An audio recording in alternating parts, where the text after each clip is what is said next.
विद्यार्थी मित्रांनो, आज आपण या ठिकाणी पूर्व प्राथमिक शिष्यवृत्ती परीक्षा इयत्ता 8वी मार्गदर्शिका पेपर 1 यामध्ये जे आहे तर विषय आहे मराठी व गणित। या संदर्भामध्ये जे आहे तर येणारा जो काही अभ्यासक्रम आहे तो कशा स्वरूपाचा आहे, कोणकोणता आहे तो आपल्याला या ठिकाणी समजून घ्यायचा आहे। लक्षात ठेवा, कारण जोपर्यंत आपल्याला जो येणारा अभ्यास आहे किंवा जे परीक्षेमध्ये येणारे जे प्रश्न आहेत ते कोणत्या घटकावरती आहे, कशा स्वरूपाचे आहेत आणि किती मार्काचे आहेत हे जोपर्यंत आपल्याला समजणार नाही तोपर्यंत परीक्षा सोडवण्यासाठी किंवा त्या संदर्भातील असलेला अभ्यास करणं आपल्याला थोडंसं अवघड जातं।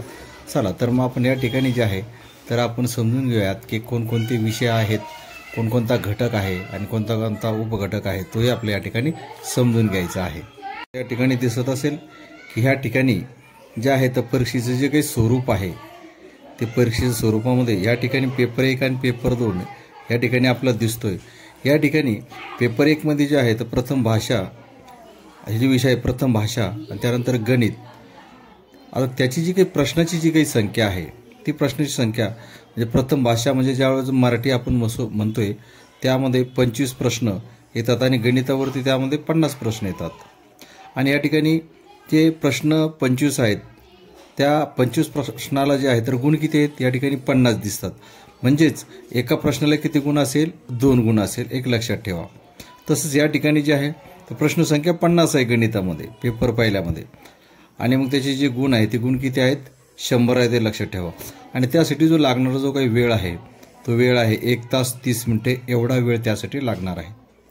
त्यानंतर या ठिकाणी जो पेपर जो पहिला आहे त्या पहिल्या पेपरची जी एकूण जी काही जी प्रश्न संख्या आहेत दोन्ही मिळून ती 75 आहे आणि पहिला जो काही पेपर आहे त्याचे जे एकूण जो काही गुण आहेत ते गुण आहेत या ठिकाणी 50 आणि 100 150 मार्काचा पेपर असणार आहे।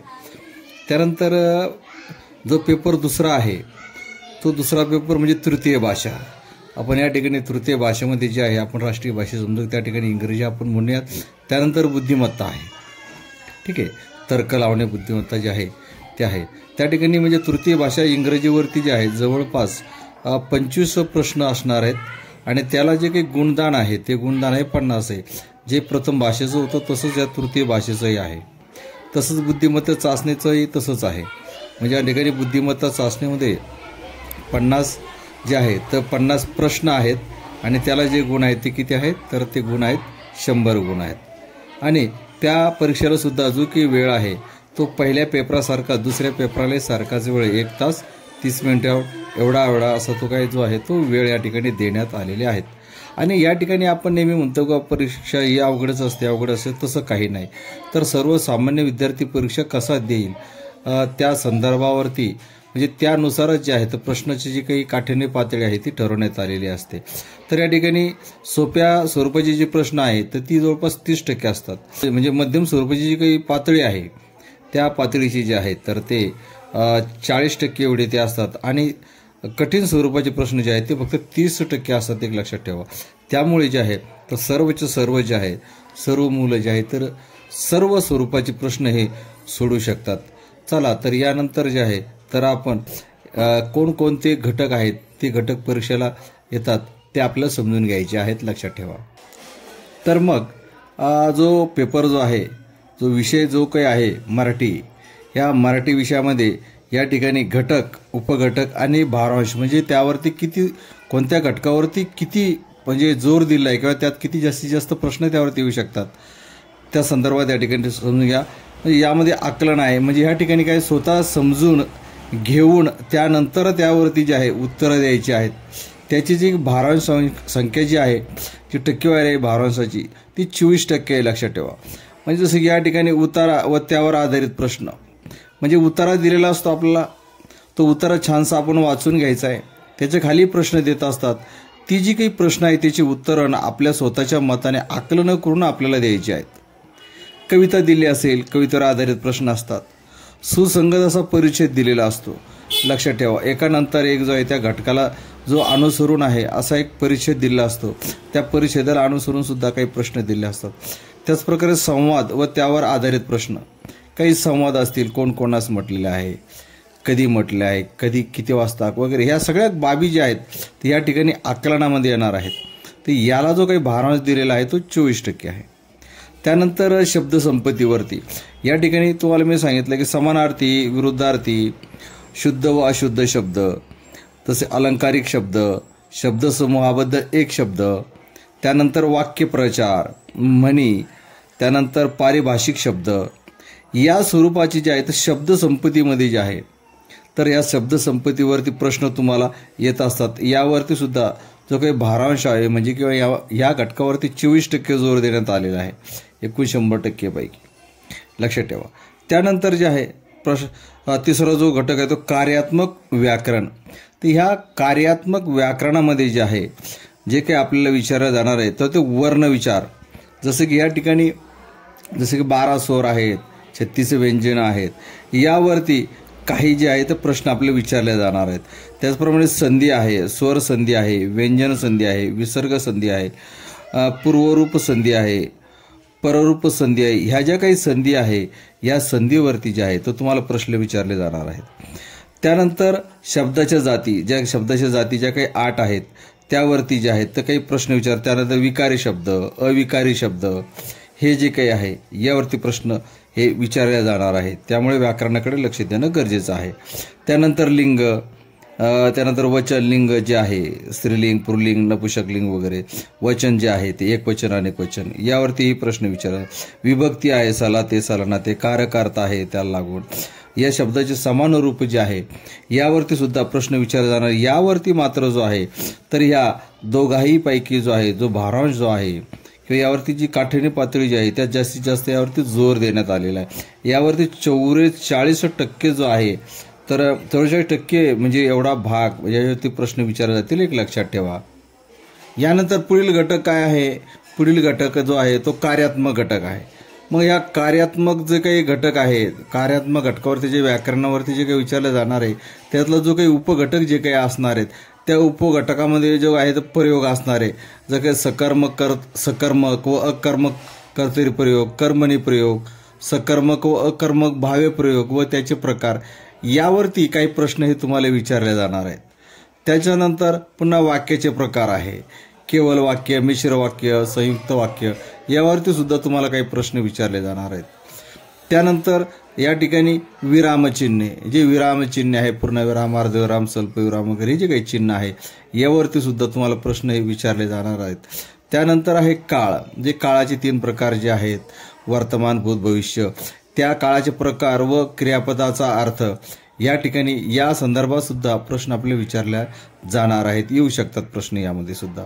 त्यानंतर आहे समास, अव्ययभाव समास, तत्पुरुष समास, द्वंद्व समास, बहुव्रीही समास या ठिकाणी म्हणजे या 4ही समासावरती जे आहे तर आपल्याला या ठिकाणी प्रश्न हे कोणत्याही समासावरती प्रश्न हा येऊ शकतो. त्यामुळे सर्व समास समजून घेणं गरजेचं आहे. त्यानंतर अलंकार आहे, जे अलंकार आहे ते अलंकारावरती यमक अलंकार, उपमा अलंकार, उत्प्रेक्षा अलंकार या स्वरूपाच्या अलंकारावरती प्रश्न हे 100% हे विचारले जाऊ शकतात, लक्षात ठेवा.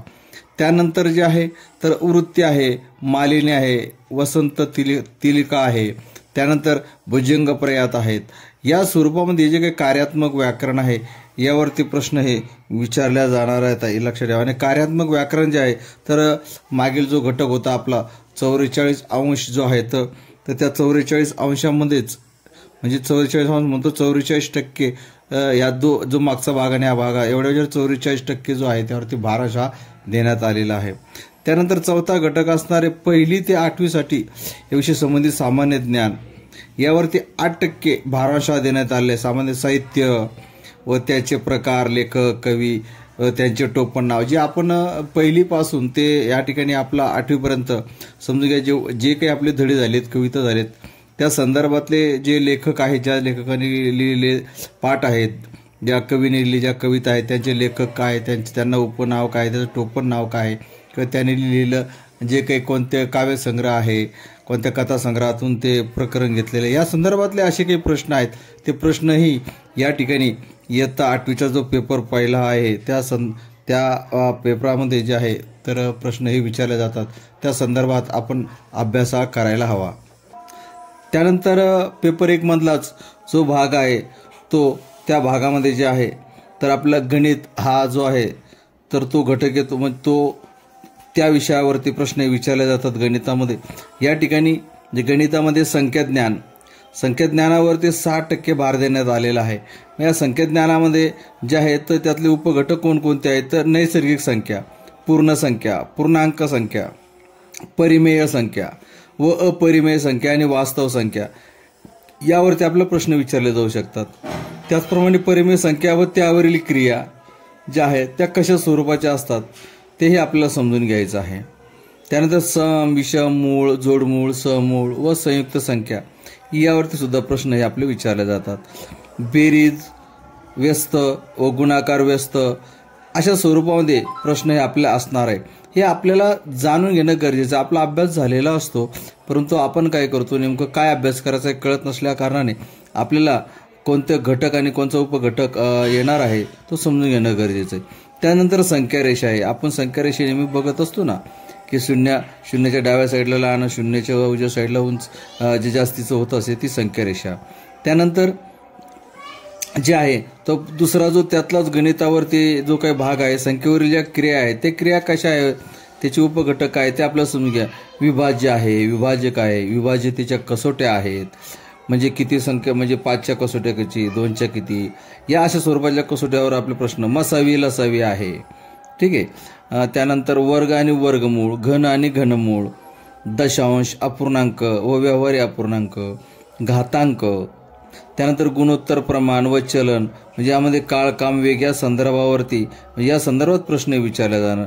त्यानंतर सरासरी जे आहे जे म्हणजे सर्व संख्येची बेरीज करून जे काही एकूण संख्येने भागणं वगैरे या स्वरूपाचे जे काही प्रश्न आहेत तर ते विचारल्या जाणार आहे या संख्येवरील क्रियामध्ये. आणि यावरती जे आहे तर 14% जो आहे तो भारांश देण्यात आलेला आहे. म्हणजे 14% प्रश्न हे एकूण 100% पैकी विचारले जाऊ शकतात. त्यानंतर आहे भूमितीतलं, भूमितीवरती प्रश्न विचारले जातील आपल्याला. मग या ठिकाणी भूमितीमध्ये बिंदू, रेषाखंड, रेषा, किरण, कोन. मग यामध्ये जे आहे तर आपल्याला मग हे जे काही कोन वगैरे जे आहे तर सरळ कोन, शून्य कोन, पूर्ण कोन, नंतर प्रविशाल कोन त्या ठिकाणी. आणि त्यानंतर या ठिकाणी आपण जे वर्तुळ बघतो त्या ठिकाणी त्यात प्रतल, विरुद्ध, त्याच्यामध्ये आपण जे काढू शकतो विरुद्ध कोन, संलग्न कोन, पूरक कोन, कोटी कोन यावरती सुद्धा प्रश्न हे आपल्याला विचारले जाऊ शकतात. त्यानंतर समांतर रेषा व गुणधर्म. समांतर रेषा आपल्या सर्वांना माहिती, जी एकमेकीला छेदत नाही, तिचे गुणधर्म काय आहे, ती किती लंबी वगैरे वाढत जाते त्या संदर्भात. त्यानंतर वर्तुळ आहे, ठीक आहे, 2πr², वर्तुळ क्षेत्र, वर्तुळखंड, वर्तुळ कंस या संदर्भात सुद्धा आपला प्रश्न विचारले जाऊ शकतात. त्यानंतर त्रिकोण आहे, त्रिकोणाचे गुणधर्म आहे, एकरूपता आहे, पायथागोरसचा सिद्धांत आहे, म्हणजे पायथागोरस कर्णवर्ग बरोबर उंचीवर्ग अधिक पायावर्ग या संदर्भातला चौकोनाचे गुणधर्म यावरती सुद्धा आपला प्रश्न विचारला जाऊ शकतो. हा सर्व जे काही घटक आहे या भूमितीमध्ये आपल्याला या ठिकाणी विचारला जाणार आहे. म्हणजे यावरती जो काही भारांश आहे तो आहे या ठिकाणी 20% भारांश या ठिकाणी देण्यात आलेला, लक्षात ठेवा. त्यानंतर विद्यार्थी मित्रांनो पुढचा जो घटक आहे तो महत्त्वमापन आहे. महत्त्वमापन जो आहे तर त्यातील जे काही उपघटक आहे ते काय आहे, परिमाणे आहे, लांबी आहे, वस्तुमान आहे, धारकता, कालमापन, नाणी आणि नोटा या संदर्भामध्ये आहे. नाणी म्हणजे आजी नाही, तर जे काही चलनामधले जे काही रोकडे 1, 2, 3, 4, 1 रुपयाचं नाणं, 2 रुपयाचं, 10, 5, 20 रुपयाची जी नाणी आहेत त्या संदर्भामध्ये. त्यानंतर परिमिती आहे, म्हणजे जवळपास सर्व बाजूची बेरीज वगैरे, त्रिकोणाची, चौकोनाची, बहुभुजाकृतीची परिमिती, या सर्वांची परिमिती व त्यांची सूत्रसुद्धा आपला पाठ असणं गरजेचं आहे. त्यानंतर महत्त्वमापन. या ठिकाणी महत्त्वमापनामध्येच काय, क्षेत्रफळ आहे, त्रिकोण आहे, चौरस आहे, आयत आहे, समांतरभुज चौकोन आहे, समलंब चौकोन आहे, समभुज चौकोन, समलंब चौकोन, वर्तुळ, अनियमित आकृती व रेखांकित भाग. म्हणजे या ठिकाणी जो रेखांकित भाग असेल त्या संदर्भात त्यावरती प्रश्नही विचारले जाऊ शकतात, लक्षात ठेवा. घनफळ आहे, पृष्ठफळ आहे, इष्टकचिती, दंड व दंडगोल, शंकू व गोल या संदर्भात सुद्धा प्रश्न हे आपल्याला विचारले जाऊ शकतात. आणि त्यावरती जे आहे तर 20% भारांश देण्यात आलेला आहे, म्हणजे जवळपास थोडासा जास्तीचा भारांश या ठिकाणी देण्यात आलेला आहे, लक्षात ठेवा. त्यानंतर पुढील घटक आहे सांख्यिकी स्वरूप म्हणजे काही अंक आहेत, संख्या आहेत, त्या संदर्भामध्ये मध्यमान आहे, स्तंभालेख आहे, जोड स्तंभालेख आहे, वृत्तालेख आहे, विभाजित स्तंभालेख व शतमान आलेख यांची ओळख, सर्वसाधारणपणे ओळख या संदर्भामध्ये विचारली जाऊ शकते आपल्याला. त्यानंतर आहे पुढचा घटक व्यावहारिक गणित. आता ह्या व्यावहारिक गणितामध्ये जे आहे तर यामध्ये फक्त 60% भारांश देण्यात आलं आहे. हे व्यावहारिक गणितावरती 16% देण्यात आलेलं आहे. तर मग या व्यावहारिक गणितामध्ये काय विचारले जाणार, शेकडेवारी आहे, ठीक आहे, सरळ व्याज आणि चक्रवाढ व्याज आहे, यावरती प्रश्न येतील. नफा तोटा सूट, रिबेट, कमिशन, दलाली वगैरे जे काही जे आर्थिक स्वरूपातले जे आहे जवळपास बँकिंगच्या संदर्भात या ठिकाणी प्रश्न आपल्या जवळपास म्हणजे व्यवहार संदर्भात आपल्यात प्रश्न विचारले जाऊ शकतात. त्यानंतर आहे बीजगणित आहे, याच्यावरती 16% भारांश देण्यात आला आहे, बीजगणितावरती 18% भारांश देण्यात आला आहे. तर बीजगणितामध्ये येणारे घटक कोणकोणते आहेत पेपर 1 मध्ये, संख्येसाठी अक्षर, लक्षात आलं का, संख्येसाठी अक्षर, बैजिक राशीचे अवयव, किंमत व त्यावरील क्रिया, त्यानंतर आहे नित्य समानता, त्यानंतर आहे एकचलन समीकरणे व त्यावरील शाब्दिक उदाहरणे, बहुपदी, त्यावरील क्रिया व अवयव या स्वरूपामध्ये जे आहे. तर विद्यार्थी मित्रांनो, पेपर जो 1 आहे या पेपर 1 मध्ये या स्वरूपातला जो अभ्यासक्रम घटक आणि ते उपघटक जे आहेत तर ते येणारच आहे आणि ते सर्वचे सर्व तुम्हाला हाताळणं गरजेचे आहे, माहिती करून घेणं गरजेचं आहे, कारण कोणताही प्रश्न कमी जास्त प्रमाणामध्ये हा येऊ शकतोय. चला तर मग परीक्षेला लागूयात आणि परीक्षेची तयारी करूया. येणाऱ्या फेब्रुवारीमध्ये जी परीक्षा होणार आहे त्या परीक्षेसाठी तुम्हाला सर्वांना हार्दिक शुभेच्छा.